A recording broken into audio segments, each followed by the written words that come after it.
की हंसती खेलती जिंदगी पर एक शैतान शख्स ने ग्रहण लगाया है।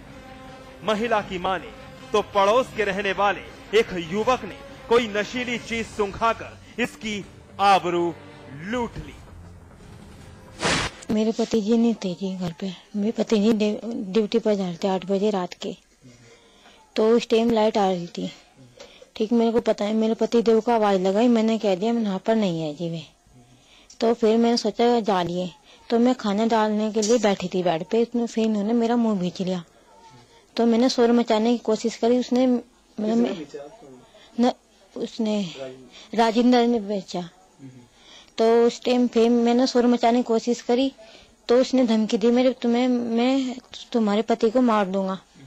तो फिर मेरे को पता नहीं उसने क्या सुना क्या नहीं, पर मैं तो फिर बेहोश हो गई थी। महिला के साथ दुराचार की दर्दनाक वारदात शामली के थाना आदर्श मंडी के गांव सिक्का की है। पीड़ित महिला के मुताबिक रात का वक्त था। पति रोजी रोटी के लिए नाइट ड्यूटी करने फैक्ट्री गया था। महिला घर पर अकेली थी। बस इसी मौके का फायदा उठाकर पुलिस गिरफ्त में आया। शैतान राजेंद्र दीवार फांदकर मकान में दाखिल हुआ। इरादा नापाक था, मकसद महिला की इज्जत लूटना। महिला के पति की गैर मौजूदगी ने शैतान राजेंद्र को और भी बेखौफ बना दिया। नापाक करतूत अंजाम देने के लिए राजेंद्र ने महिला को कोई नशीली चीज सूंघाई और फिर रात भर बेहोश महिला के जिस्म और इज्जत से खिलवाड़ करता रहा। अपनी हवस मिटाने के बाद राजेंद्र महिला को निर्वस्त्र छोड़ फरार हो गया। लेकिन सुबह ड्यूटी से लौटा पति पत्नी की बदहवास हालत देख सक-पका रह गया। महिला ने सारी आपबीती अपने घर वालों को बताई और राजेंद्र के खिलाफ तहरीर दी गई। थाना आदर्श मंडी में गांव सिक्का पड़ता है, उसमें कल एक महिला ने आरोप लगाया था कि उसके साथ बलात्कार की घटना हुई है। उसमें एफआईआर लिखी गई और उसमें जो है उसका मेडिकल परीक्षण के लिए उनको भेजा गया है और उसमें जो है जो आरोपी है उसको गिरफ्तार कर लिया गया है और बाकी विधिक कार्रवाई की जाएगी।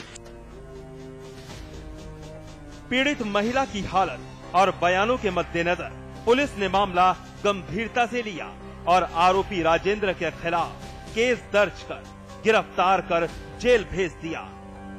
पीड़ित महिला आरोपी के लिए सख्त से सख्त सजा की मांग कर रही है, मगर शामली के शैतान की शर्मसार कर देने वाली वारदात फिर झकझोरती है।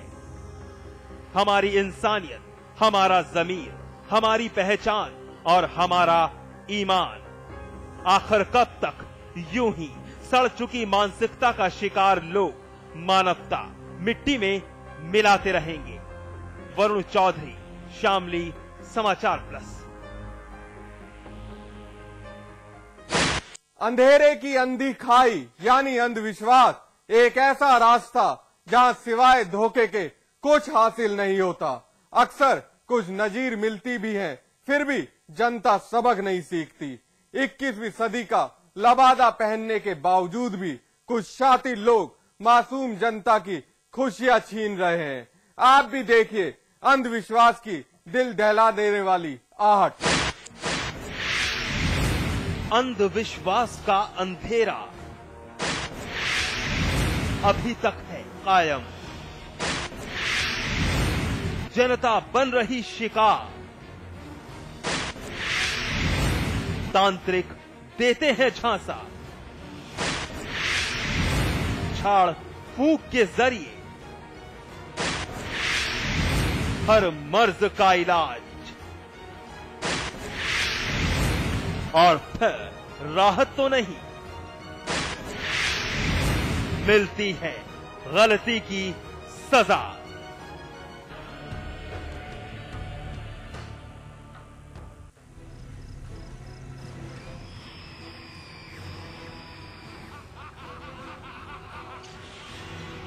रामपुर के थाना मिलख के मेहमान बने ये दो चेहरे, साथ में महिला कांस्टेबल भी खड़ी है। अब जरा इन दोनों को देखिए, पति पत्नी हैं ये दोनों, मगर इस वक्त काफी परेशान हैं खुद की आजादी के लिए। आप इनकी शक्ल पर मत जाइए, क्योंकि इन दोनों के करतूतों का खुलासा होगा तो आपके पैरों तले जमीन खिसक जाएगी। आप हैरान रह जाएंगे। इनका नाम काम और गुनाह सुनकर सुन पड़ जाएंगे।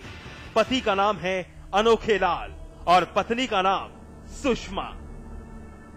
काम है तांत्रिक क्रिया अंजाम देना और इल्जाम है एक बच्चे की हत्या का।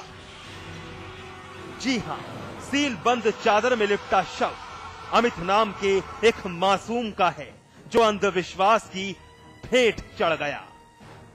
मेरा भतीजा था, ये बीमार चल रहा था 2-2.5 महीने से। इसका पहले ऑपरेशन भी कराया था और इसका ऑपरेशन कराया था। अब इसकी दवा चल रही थी, डॉक्टर द्वारा इसको बुखार आ जाता था। इसकी वजह से ये, अब मैं घर पे था नहीं उस टाइम पे, और ये हमारी चच्ची ताई इसको ले गई वहाँ तांत्रिक के पास में, मेरे पीछे तांत्रिक के पास जब जाके ले गए इसको, तो ले जाने के बाद में वहाँ पर उसको उल्टा लटकाया गया। उल्टा लटका के नीचे से धुनी दे रहे थे, या आग जल रही थी, वो धुनी के लिए बोल रहे थे कि धुनी दे रहे हैं, इसको सही हो जाएगा। लेकिन जब मौके पर हम लोग पहुंचे तो ये बच्चा मर चुका था और बच्चा उल्टा लटका हुआ था और नीचे से आग जल रही थी। तंत्र मंत्र पढ़ के इसको सही कर देंगे, इसके ऊपर कुछ नहीं है, बुखार वुखार कुछ नहीं है, इसके ऊपर कुछ है जो निकल जाएगा धुनी दे के इससे। मासूम के रिश्तेदार रामपाल के मुताबिक काफी दिनों से अमित बीमार चल रहा था। कई ऑपरेशंस के बावजूद भी अमित की हालत में कोई सुधार नहीं हो रहा था। घर में अमित की दादी काफी परेशान रहती थी, लिहाजा एक दिन अमित के माँ बाप की गैर हाजिरी में अमित की दादी तांत्रिक अनोखे लाल और सुषमा के पास अमित को लेकर चली गई। इलाज का झांसा देकर तांत्रिक दंपति ने न सिर्फ अमित के हाथ पांव बांधे, बल्कि अमित को आग के ऊपर उल्टा टांग दिया। अमित तड़पता रहा, आग से निकला धुआं उसका दम घोंटता रहा और किसी ने उसकी तरफ ध्यान तक नहीं दिया और आखिरकार उस मासूम की मौत हो गई। इस बारे में जब तांत्रिक सुषमा से सवाल किए गए तो खुद को माता का रूप बताने लगी। हमारे सिर्फ माता थी, हमें होश नहीं थी। तब माता ने कहा था कि तू नहीं जाएगा, इस बच्चे निर्दोष, इसका क्या, इसमें क्या बिगाड़ा है तेरा। माता ने कहा और उसके ताऊ ने, उसकी दादी ने कहा कि इसे बांधो, ऐसे नहीं मानेगा। कौन माता? माता कौन है? आती थी हमारे सिर माता। तुम पर माता आती थी? हाँ, हम पे आती थी, उन्हीं ने कहा था। कब से आती थी? कौन से नवरात्रि कुमार में आती। तुमने पूछा नहीं माता से तुम मेरे पे क्यों आती है? तो बूझा था, इनने बूझा था, हमें तो होश नहीं रहता है। जब खेलती थी तो हमें होश नहीं रहता है, इनने बूझा था। कौन सी माता आती है यहाँ पर? वैष्णो माता। उन्होंने बताया था कि दुर्गे और काली है। अमित की मौत की खबर मिलते ही मौके पर उसके माँ बाप ने दस्तक दी। अमित को फौरन अस्पताल की तरफ लेकर भागे, लेकिन तब तक अमित जिंदगी का साथ छोड़ चुका था। वारदात के इत्तला मिलते ही पुलिस ने तांत्रिक दंपति को गिरफ्तार कर लिया। तबियत खराब रहा करती थी, इसका रीढ़ की हड्डी का और सिर का ऑपरेशन हुआ है, लगातार बीमार रहता था ये। इसकी दादी ने इसको किसी तांत्रिक के पास ले गए और उसका इलाज कराने के लिए वहाँ गए। इनके जब माँ बाप को पता लगा तो वहाँ पहुँचे तो देखा कि इनका लड़का ऊपर लड़का के बांध रखा है और नीचे से धुआं आग जला रखी, धुआं दे रहे थे उसे। उतारा गया तो इसको पाएगा कि ये जीवित नहीं है। सूचना पुलिस को मिली, पुलिस तत्काल मौके पहुंची, दोनों को अरेस्ट कर लिया है। पति पत्नी दोनों तांत्रिक हैं और उनके खिलाफ अभियोग दर्ज करके कार्रवाई की जाएगी। आखिरकार इस वारदात ने एक बात तो साबित कर दी है कि 21वीं सदी में तकनीक का ढोल बजाने के बावजूद भी एक तबका अंधविश्वास की अंधी खाई में कूदकर चोट खाने पर ही आमादा है। मोबिन अली, रामपुर, समाचार प्लस। यूपी में कानून व्यवस्था चरमरा चुकी है। हर दिन निर्दोष जनता अपराधियों का शिकार बन रही है। कभी दिन दहाड़े लूट तो कभी डंके की चोट पर मर्डर सूबे की यही पहचान बन चुकी है। ताजा मामला कानपुर से जुड़ा है, जहां बेखौफ बदमाशों ने एक वकील की गोली मारकर हत्या कर दी।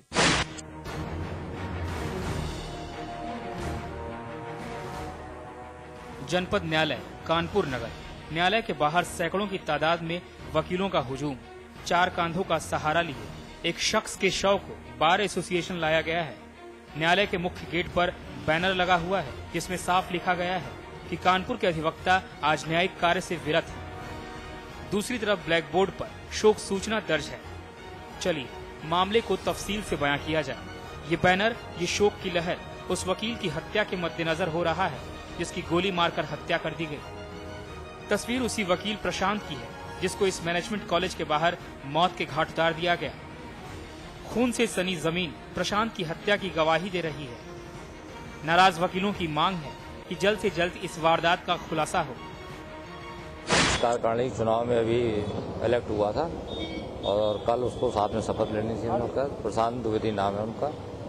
और कुछ अज्ञात लोगों ने जो है उस पर हमला कर दिया जिससे मौके पे उनकी मृत्यु हो गई थी।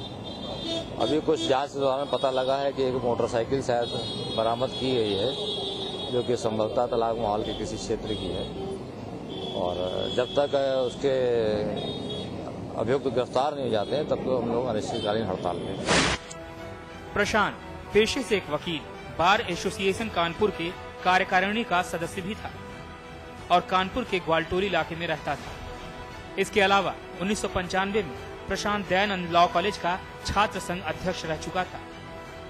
बीती शाम प्रशांत अपने एक स्टूडेंट के दाखिले के लिए ग्वालटोली इलाके में स्थित मैनेजमेंट कॉलेज आया हुआ था, लेकिन जब बाहर निकल कर आया तो एक बाइक सवार 2 बदमाशों से कहासुनी हो गई। इस दरमियान गोली चली। आवाज सुन कॉलेज के कर्मचारी बाहर की तरफ आए। प्रशांत जमीन पर पड़ा तड़प रहा था। प्रशांत के जिस्म में गोली लगी थी। प्रशांत जमीन पर पड़ा तड़प रहा था। बदमाश प्रशांत को गोली मारकर फरार हो चुके थे। आनन फानन में पुलिस को इत्तला दी गई। व्यक्ति मिलने आए थे यहाँ पे, उन्होंने कार्ड दिया है यहाँ प्रिंसिपल साहब को। प्रशांत द्विवेदी नाम का कार्ड है, उसमें लिखा हुआ है पूर्व छात्र संघ अध्यक्ष भी है, कानपुर यूनिवर्सिटी के रहे और एडवोकेट भी है। तो यहाँ से जैसे ही बाहर निकले तो इनकी लड़ाई झगड़ा होने लगा। 2 व्यक्ति थे बाइक पे, उन्होंने गोली मार दी। सब क्या पता चल पाया अभी तक किस काम से यहाँ पर आए थे? वो कक्षा 9 में किसी छात्र का एडमिशन करवाने के लिए यहाँ पे उसी बाबत आए थे और उसके बाद जैसे ही बाहर निकले। मौका वारदात पर पहुंची पुलिस को कोई भी सुराग या सबूत हाथ नहीं लगा है। पुलिस ने कॉलेज के गार्ड को हिरासत में लिया है और तफ्तीश कर रही है। वहीं नाराज वकीलों ने पुलिस और प्रशासन को चेतावनी दी है कि अगर पुलिस ने जल्द से जल्द कातिलों को नहीं गिरफ्तार किया तो पुलिस को उग्र आंदोलन का परिणाम भुगतना होगा। अश्विनी निगम, कानपुर, समाचार प्लस। बहरहाल एनकाउंटर में वक्त है ब्रेक का। ब्रेक के बाद दिखाएंगे एक गुमनाम लाश की खौफनाक हकीकत।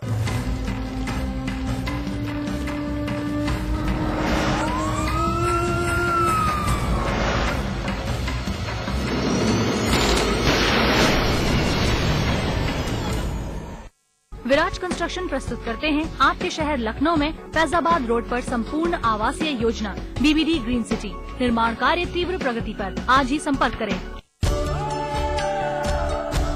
इसमें टेस्ट है, तंबाकू नहीं। आप भी आजमाइए रजनीगंधा।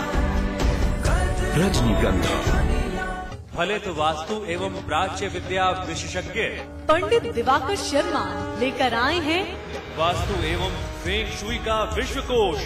एक ऐसी पुस्तक जो बिना तोड़ फोड़ वास्तु दोषों के ऐसे उपाय बताएगी जो आपने न कभी देखे होंगे न सुने होंगे। जी हाँ, वास्तु एवं फेंग शुई का विश्वकोश। इस पुस्तक की कीमत है 2100 रुपए, लेकिन समाचार प्लस के माध्यम से इसकी अग्रिम बुकिंग कराने पर ये अद्भुत विश्वकोश अब आप पा सकते हैं सिर्फ और सिर्फ 700 रुपए में। बुकिंग के लिए तुरंत संपर्क करें। आज ली क्या? उंगली और जूली का कंबाइंड स्टडी का प्लान बना सीक्रेटली और भाइयों को भगा दिया फिल्म देखने क्लेवरली। थैंक यू भैया। एंड देन इंटरेस्टिंगली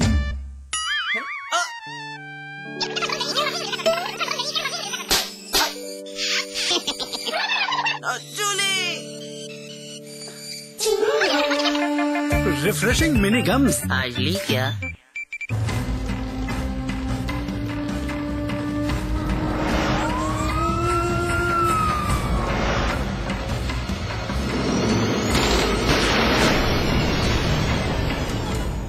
दहशत क्या चीज होती है, अगर मुरादाबाद के लोग बताएं तो विश्वास करना पड़ेगा। सनसनी फैली है, पुलिस से लेकर पब्लिक तक हलकान है। एक गुमनाम शख्स की लाश मिली है, मगर वो लाश साबुत नहीं बल्कि 2 बोरों